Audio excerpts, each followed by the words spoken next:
Hello students, welcome to my YouTube channel. मैं हूं doctor Ravi Dwivedi और हम लोग यहां पर कर रहे हैं इंजीनियरिंग मैथमेटिक्स के कुछ इंपॉर्टेंट क्वेश्चंस जो प्रीवियस एग्जामिनेशंस में पूछे गए हैं। ओके, तो इस सीरीज़ में हम लोगों ने क्या किया, प्रीवियस 2 वीडियो कर लिए हैं। उन वीडियोज़ में हम लोगों ने types of matrices, algebra of matrices and elementary transformation से रिलेटेड जो भी क्वेश्चन पूछे गए थे प्रीवियस ईयर्स में, वो हम लोगों ने अभी तक कंप्लीट कर लिए हैं। ओके, तो अब आज हम लोग जो स्टार्ट करने वाले हैं वो है rank of a matrix. Okay, आज हम लोग जो स्टार्ट करने वाले हैं वो किस तरीके से किन किन मैथड से हम लोग किसी भी मैट्रिक्स की रैंक को फाइंड कर सकते हैं, वो आज हम लोग इस वीडियो में सीखेंगे। तो प्लीज़ वीडियो के लास्ट तक बने रहें, वीडियो को लाइक करें, ज़्यादा से ज़्यादा लोगों तक शेयर करें। अगर आप हमारे इस चैनल पर नए हैं तो प्लीज़ चैनल को हमारे सब्सक्राइब ज़रूर करें, ठीक है। और क्योंकि हम इसी तरीके से जो भी इंजीनियरिंग मैथमेटिक्स के इंपॉर्टेंट टॉपिक्स हैं उनसे रिलेटेड जो भी इंपॉर्टेंट क्वेश्चंस हैं जो अभी तक प्रीवियस एग्जामिनेशन में पूछे गए हैं वो मैं उनके वीडियोस में बनाता रहूँगा और आप लोगों तक प्रोवाइड कराता रहूँगा, ताकि at the time of examination आपको बहुत ही क्विक टाइम में आपका रिवीजन हो पाए और इंपॉर्टेंट क्वेश्चंस के आपको सोल्यूशंस भी मिल पाए। ओके, तो चलिए स्टार्ट करते हैं रैंक ऑफ मैट्रिक्स वाले पार्ट को। रैंक ऑफ मैट्रिक्स को फाइंड करने के लिए जो बेसिकली जो इंपॉर्टेंट मेथड है वो ये है कि सबसे पहला जो हम लोग मेथड यूज़ करेंगे वो होगा इन्यूमरेशन। ओके, और दूसरा पार्ट जो हम लोग यूज़ करेंगे वो होगा नॉर्मल फॉर्म।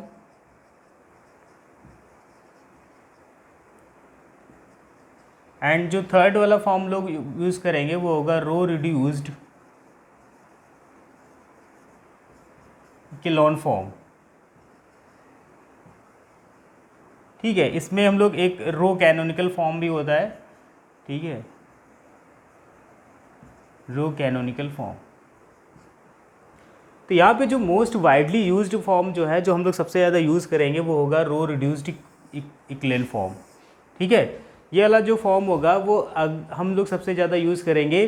और ये फॉर्म हम लोग तब यूज़ करेंगे, मतलब ये फॉर्म तो हम लोग तब कभी भी यूज़ कर सकते हैं, ठीक है, अगर हमसे किसी भी प्रॉपर मेथड के बारे में नहीं बोला गया है। अगर हमसे क्वेश्चन में किसी प्रॉपर मेथड के बारे में नहीं बोला गया है तो हम लोग यही वाला फॉर्म मोस्टली यूज़ करेंगे, ठीक है। बट अगर हमसे बोला गया कि convert the given matrix in normal form then find the rank, तो फिर हम लोगों को नॉर्मल फॉर्म में कन्वर्ट करना होगा। अगर ये बोला जाएगा convert the given matrix in row canonical form, तो हम लोग उसको कैनोनिकल फॉर्म में कन्वर्ट करेंगे, देन रैंक बताएंगे, ठीक है। ये जो इन्यूमरेशन वाला पार्ट है ये कुछ स्पेशल टाइप के क्वेश्चंस आते हैं, उन्हीं में हम लोग यूज़ करेंगे, इसके अलावा हम लोग इसको यूज़ नहीं करेंगे।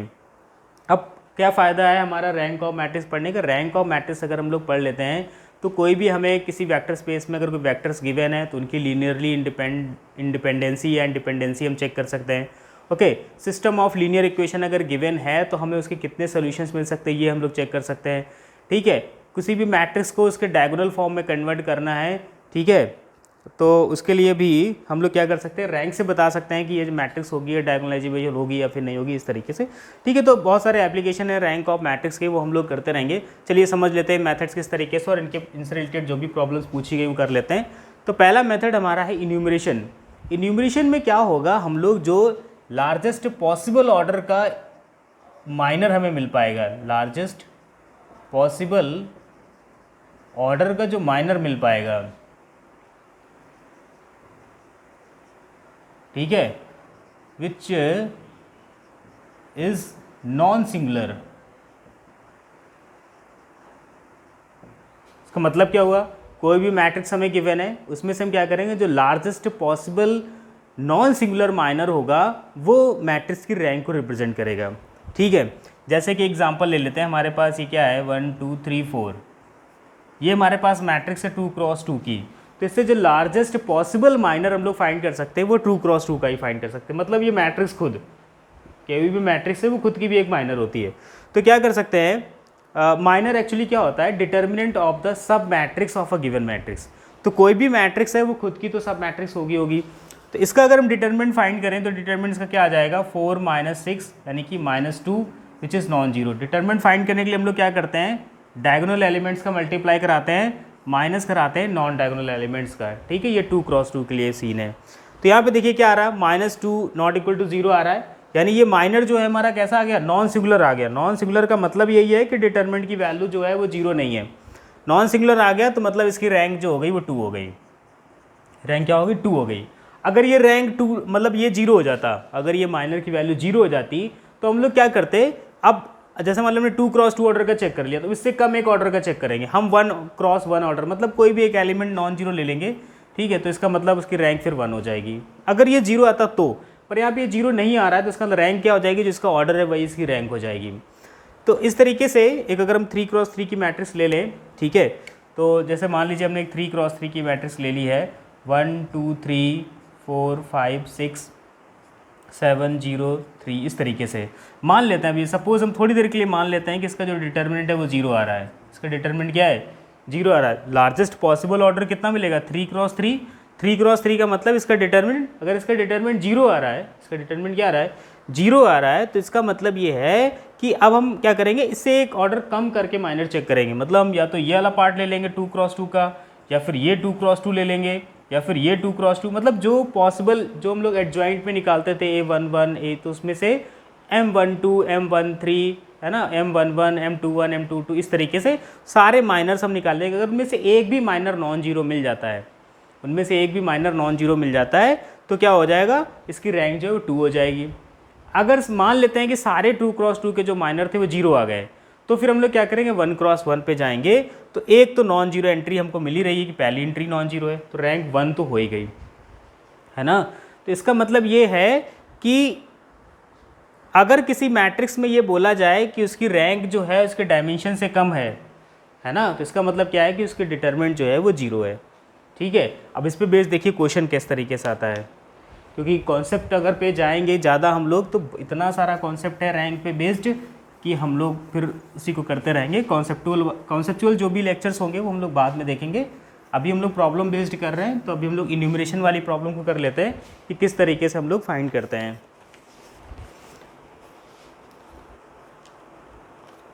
देखिए एक प्रॉब्लम ये है, इन्होंने बोला हुआ find the value of B, find the value of b so that the rank of matrix, ठीक है, हमें एक मैट्रिक्स गिवन है A इज इक्वल टू 2 4 2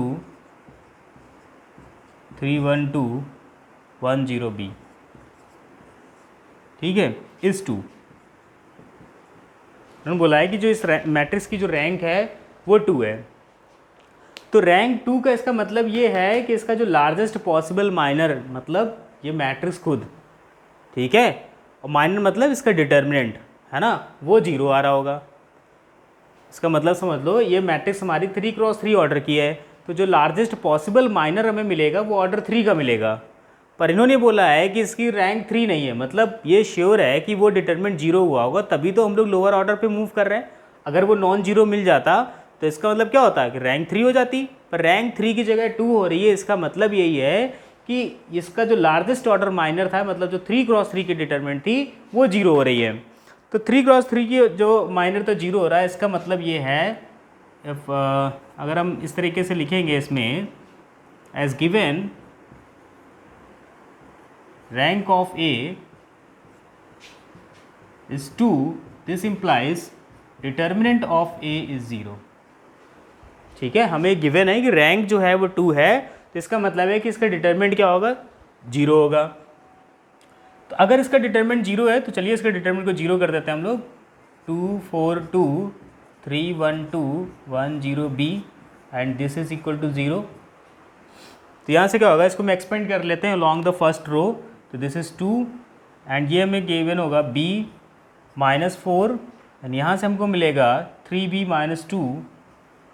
-2 और इसके बाद हमको मिलेगा +2, ये मिल जाएगा -1 सॉरी, ये हो गया 0। ज़रा इसको सिंप्लीफाई कर लेते हैं, 2b -12b +8 -2 equal to 0, okay. So this is -10b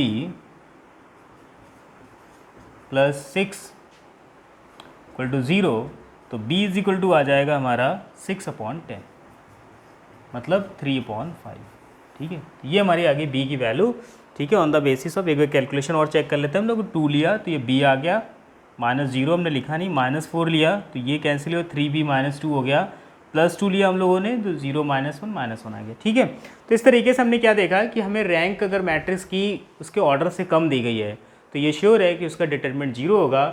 और फिर हम डिटरमिनेंट की प्रॉपर्टी यूज़ करके जो भी हमें अननोन वेरिएबल होगा फाइंड करना हो फाइंड कर सकते हैं, या अदर जो भी प्रॉब्लम हमें गिवन होगी या कोई रिलेशन बनाना होगा रिलेशन बना सकते हैं। तो इस तरीके से अगर rank of the matrix is given as the less than the order of that matrix, then इसकी डिटरमिनेंट जो होगी वो 0 होगी। ठीक है, चलिए इस पर देखते हैं और किस तरीके से क्वेश्चन पूछे गए हैं।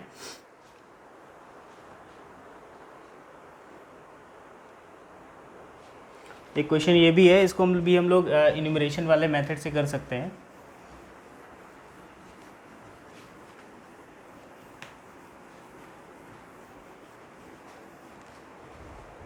फाइंड द रैंक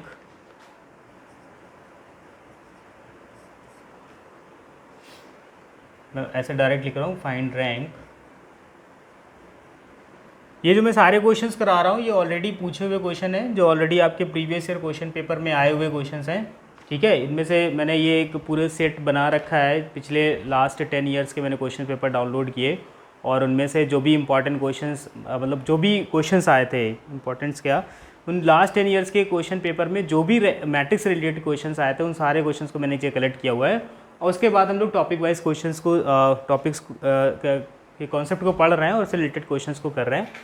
तो यहाँ पे हमें क्या फाइंड करना है, फाइंड द रैंक। ओके, तो यहाँ पे हम देख सकते हैं कि लार्जेस्ट पॉसिबल जो हमें सब मैट्रिक्स मिलेगी वो मिल जाएगी 2x3 ऑर्डर की, बिकॉज का ऑर्डर ही 2x3 है। बट 2x3 ऑर्डर की मैट्रिक्स का हम डिटरमिनेंट फाइंड नहीं कर सकते हैं। ओके, डिटरमिनेंट फाइंड करने के लिए हमें स्क्वायर मैट्रिक्स चाहिए। तो यहाँ पे जो लार्जेस्ट स्क्वायर मैट्रिक्स हमें मिल जाएगी, है ना, क्योंकि माइनर निकालना है, तो लार्जेस्ट स्क्वायर मैट्रिक्स हमें मिलेगी ऑर्डर 2x2 की। तो कोई भी इसका एक माइनर हम लोग सेलेक्ट कर लेते हैं। ठीक है, एक माइनर हमने मान लिया यहाँ पे कि हम ले लेते हैं, ये फर्स्ट माइनर एक ले लेते हैं, वन ऑफ द माइनर, ठीक है, is equal to the determinant of कोई भी सब मैट्रिक्स ले लो 3 1। ठीक है, इसका डिटरमिनेंट अगर हम फाइंड करेंगे तो 1 - 3 विच इज़ -2 नॉन जीरो आ गया।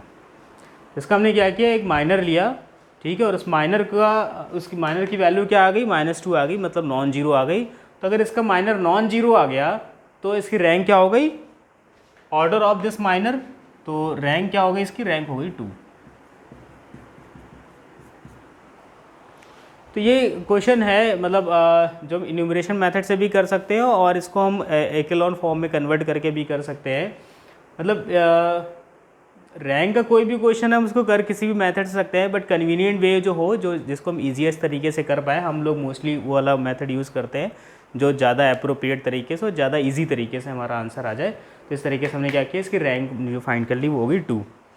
ठीक है, चलिए और देख लेते हैं कुछ क्वेश्चंस क्या पूछे गए हैं इससे रिलेटेड।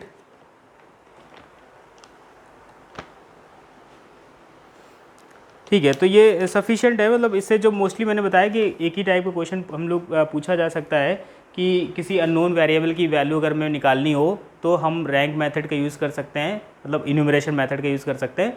इन्यूमरेशन में क्या करेंगे, उसके डिटरमिनेंट को 0 कर देंगे, इस तरीके से हम लोग उसकी रैंक फाइंड कर लेंगे। नेक्स्ट हमारा जो मेथड है वो है नॉर्मल फॉर्म। नेक्स्ट जो मेथड है रैंक फाइंड करने के लिए वो है नॉर्मल फॉर्म।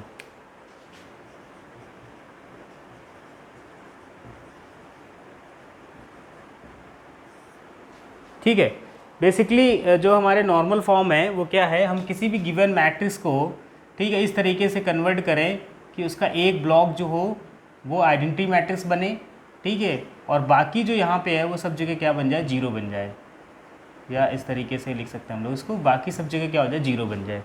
ठीक है, या फिर कंप्लीट जो है एक रो जो हो वो 0 हो, सॉरी कॉलम 0 हो, ठीक है, या फिर कंप्लीट एक रो 0 हो, और या फिर हमारी पूरी की पूरी मैट्रिक्स ही क्या बन जाए, आइडेंटिटी मैट्रिक्स बन जाए।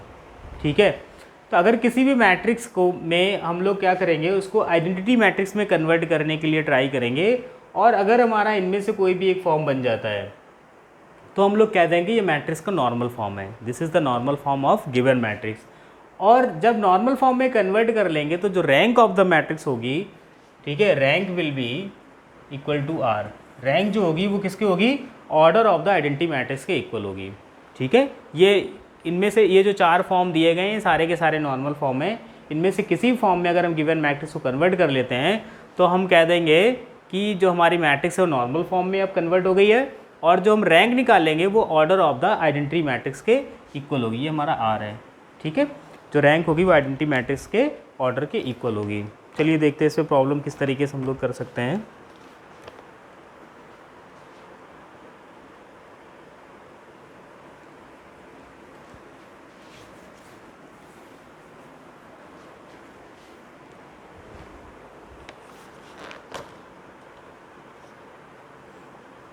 जैसे कि पहला वाला ही क्वेश्चन था, ये मैट्रिक्स हमको गिवन है 1 1 1 3 1 1। ठीक है, तो इसमें क्या करना है हमको, इसको नॉर्मल फॉर्म में कन्वर्ट करना है। नॉर्मल फॉर्म में कन्वर्ट करने के बाद हम इसकी रैंक बताएंगे।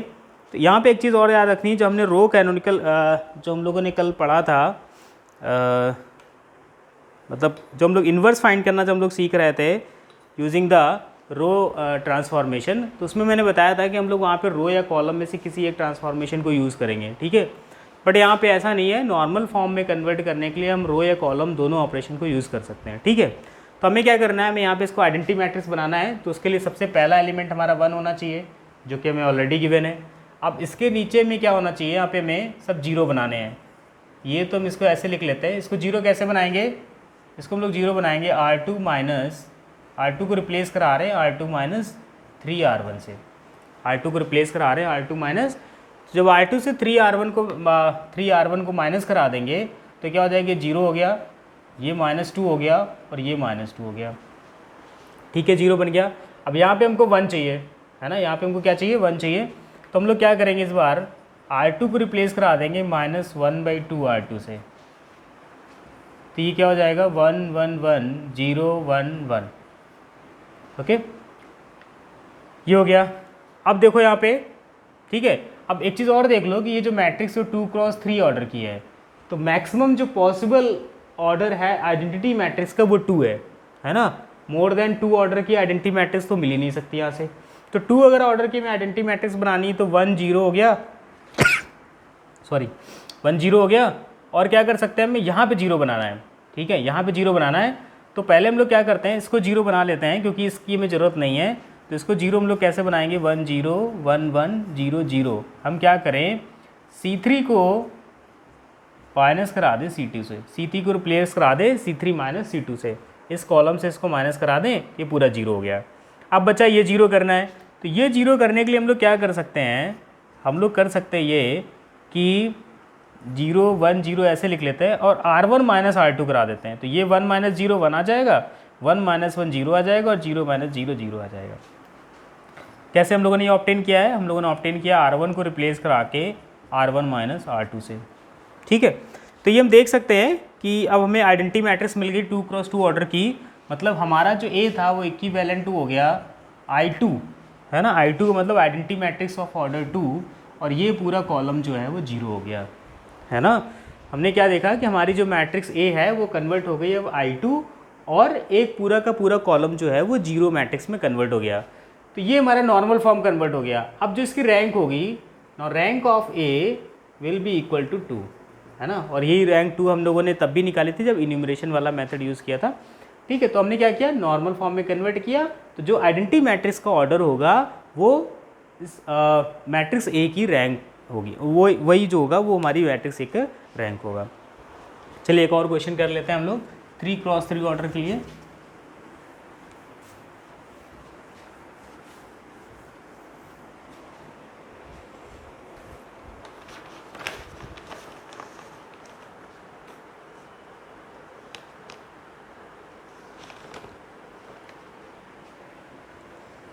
is given as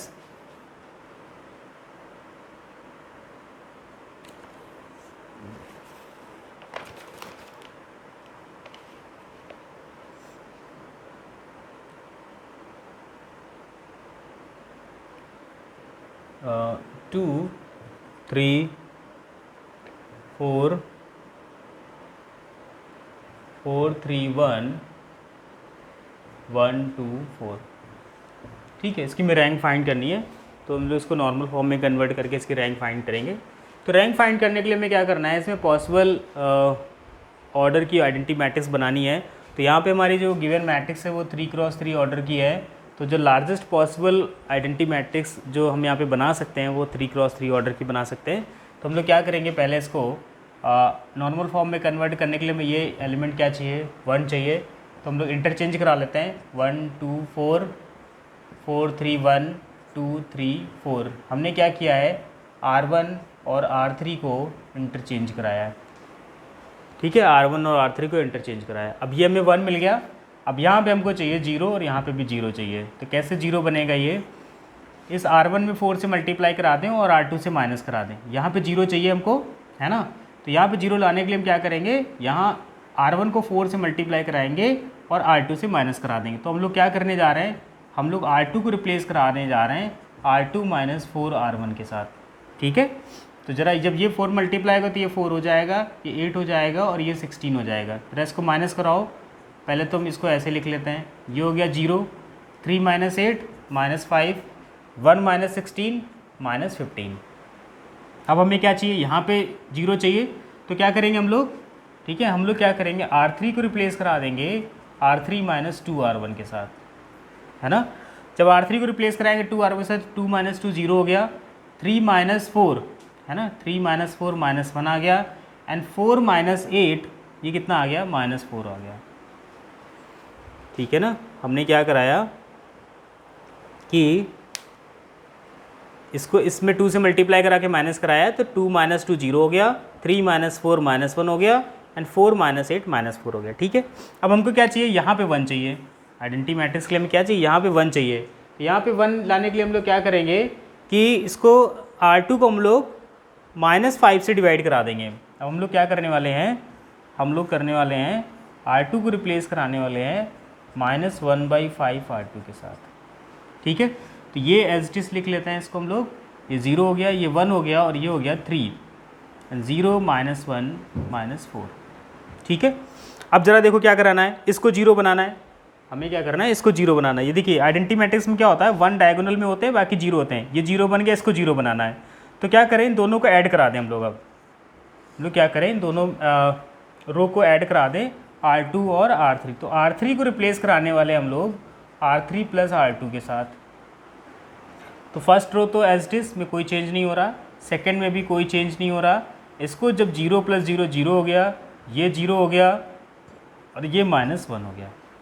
ठीक है, अब देखिए यहाँ पे हमें 1 चाहिए। हमें क्या चाहिए, यहाँ पे 1 चाहिए। तो हम लोग क्या करेंगे, इसको इसमें हम लोग क्या करेंगे, माइनस से मल्टीप्लाई करा देंगे, -1 से मल्टीप्लाई करा देंगे। तो क्या हो जाएगा, ये हमारा, ये हम 3 स्टेप्स रफ कर दे रहे हैं। ठीक है, अब यहाँ पे ये आ जाएगा 1 2 4 0 1 3 और ये हो जाएगा 0 0 1। कैसे आया ये, हमने R3 को रिप्लेस कराया है -R3 से। ठीक है, -1 से मल्टीप्लाई करा के हमने इसको क्या किया, रिप्लेस करा दिया है। अब देखिए ज़रा, अब यहाँ और यहाँ हमको 0 चाहिए। तो यहाँ 0 कैसे बनेगा, यहाँ 0 बनाने के लिए हम लोग क्या करेंगे कि R2 को रिप्लेस करा दें हम लोग अब R2 माइनस 3R3 से। तो ये क्या हो जाएगा, 1 2 4 0, ये 1 ही आएगा और ये 0 हो जाएगा, 0 0 1 आ जाएगा। ठीक है, अब हम क्या करें, यहाँ पे सेम चीज़ हम R1 को रिप्लेस करा दें R1 माइनस 4R3। ठीक है, तो हम इसको भी एक साथ चेंज कर ले रहे हैं। ये हो जाएगा 1 2 और ये हो जाएगा 0। ठीक है, यहाँ पे 4 था, 4 से 4 ये 0 हो जाएगा, ये 2 0 के साथ ये सेम रहेंगे। अब हमें क्या चाहिए, यहाँ और 0 चाहिए। तो इसके लिए क्या कर सकते हैं हम लोग, इसके लिए हम लोग कर सकते हैं कि R1 को रिप्लेस करा दें R1 माइनस 2R2 के साथ। तो क्या हो जाएगा, नेक्स्ट मैट्रिक्स में मिल जाएगा 1 0 0 0 1 0 एंड 0 0 1। तो हम लोग देख सकते हैं कि जो हमने मैट्रिक्स को कन्वर्ट किया है, ये पूरी की पूरी मैट्रिक्स जो है हमारी I3 में कन्वर्ट हो गई, है ना। पूरी की पूरी मैट्रिक्स हमारी I3 में कन्वर्ट हो गई। तो ये हमारा एक फॉर्म है, नॉर्मल फॉर्म है, तो यहाँ से हमारे रैंक क्या आ जाएगी, रैंक ऑफ द मैट्रिक्स क्या होगी, order of the identity matrix, मतलब 3 आ गई, है ना। तो आई होप स्टूडेंट्स कि आप समझ रहे होंगे कि किस तरीके से मैं नॉर्मल फॉर्म में कन्वर्ट करके रैंक फाइंड करनी है। हमें क्या करना है, पूरी मैट्रिक्स को इस तरीके से कन्वर्ट करना है कि इसमें से कोई एक ब्लॉक या पूरी की पूरी मैट्रिक्स हमारी आइडेंटिटी मैट्रिक्स में कन्वर्ट हो जाए। फिर जो उस आइडेंटिटी मैट्रिक्स का ऑर्डर होगा that will be the rank of the given matrix, वो हमारी उस मैट्रिक्स की रैंक हो जाएगी, ठीक है। तो इस तरीके से नॉर्मल फॉर्म पे मतलब और भी क्वेश्चंस है, मैं यहाँ पे लिख दे रहा हूँ, ठीक है। आप लोग ट्राई करिएगा कि किस तरीके से और क्वेश्चंस कर सकते हैं हम लोग इससे रिलेटेड। कुछ जो इंपॉर्टेंट क्वेश्चंस हैं, जो आए हुए क्वेश्चंस मैं लिख दे रहा हूँ, ये आप लोग ट्राई करिएगा, है ना। अगर इस तरीके से नहीं बन पाता है तो प्लीज़ मुझे कमेंट करके ज़रूर बताइएगा। मैं उसका सोल्यूशन का PDF बना के प्रोवाइड कराऊँगा। मैंने पहले भी बोला है कि जैसे ही ये मैट्रिक्स वाला टॉपिक ख़त्म होगा, इसके सारे क्वेश्चंस का सोल्यूशन बना के मैं उसकी PDF बनाऊँगा और उसके डिस्क्रिप्शन बॉक्स में मैं उसका लिंक आपको शेयर कर दूँगा, ताकि मैक्सिमम जितने भी पॉसिबल अब क्वेश्चंस हैं उन सबका सोल्यूशन आप तक पहुंच पाए। यहाँ पे मैं क्या कर रहा हूँ, सारे क्वेश्चंस का सोल्यूशन तो नहीं करा पा रहा हूँ, बट जो डिफरेंट टाइप्स के क्वेश्चंस आ रहे हैं उनका सोल्यूशन यहाँ पे करा रहा हूँ, ठीक है। अब मैक्सिमम नंबर की प्रैक्टिस के लिए आपको क्वेश्चंस कुछ करने पड़ेंगे खुद से भी। तो यहाँ पर एक क्वेश्चन है, ये मैट्रिक्स A गिवन है, मैं पूरी लैंग्वेज नहीं लिख रहा हूँ। This is 1 2 1 0 -2 4 3 0। ये बहुत इंपॉर्टेंट क्वेश्चन है, ये मोर देन 1 टाइम पूछा गया है, मतलब ये रिपीटेड क्वेश्चन भी है, ठीक है। इसकी हमें इसको नॉर्मल फॉर्म में कन्वर्ट करना है, देन इसकी हमें रैंक फाइंड करनी है, ओके। एक और क्वेश्चन ये है, दिस इज़ 3 2 -1 4 2 6 एंड 7 4 5, ठीक है। तो ये सारे क्वेश्चंस हैं जिनको हमें क्या करना है, नॉर्मल फॉर्म में कन्वर्ट करना है और उसके बाद हमें क्या करना है, इनकी रैंक बतानी है, ठीक है स्टूडेंट। तो ये क्वेश्चंस आप लोग ट्राई करिएगा। इसके बाद का जो मेथड बचा हुआ है इकेलॉन फॉर्म में कन्वर्ट करने वाला या रो कैनोनिकल फॉर्म में कन्वर्ट करने वाला, उससे जो रिलेटेड क्वेश्चंस आए हुए हैं वो हम लोग नेक्स्ट वीडियो में कर लेंगे। इसके बाद एक इंपॉर्टेंट थ्योरम भी है, रैंक नल्टी थ्योरम, उसको भी हम लोग समझ लेंगे क्या कहते हैं रैंक नल्टी थ्योरम, और किस तरीके से उस पर बेस्ड क्वेश्चन भी आते हैं। कभी कभी डायरेक्ट भी पूछ देते हैं स्टेट रैंक नल्टी थ्योरम, तो वो भी हम लोग देख लेंगे कि क्या है रैंक नल्टी थ्योरम हमारी, okay. So keep watching and keep doing the practice of the questions, okay.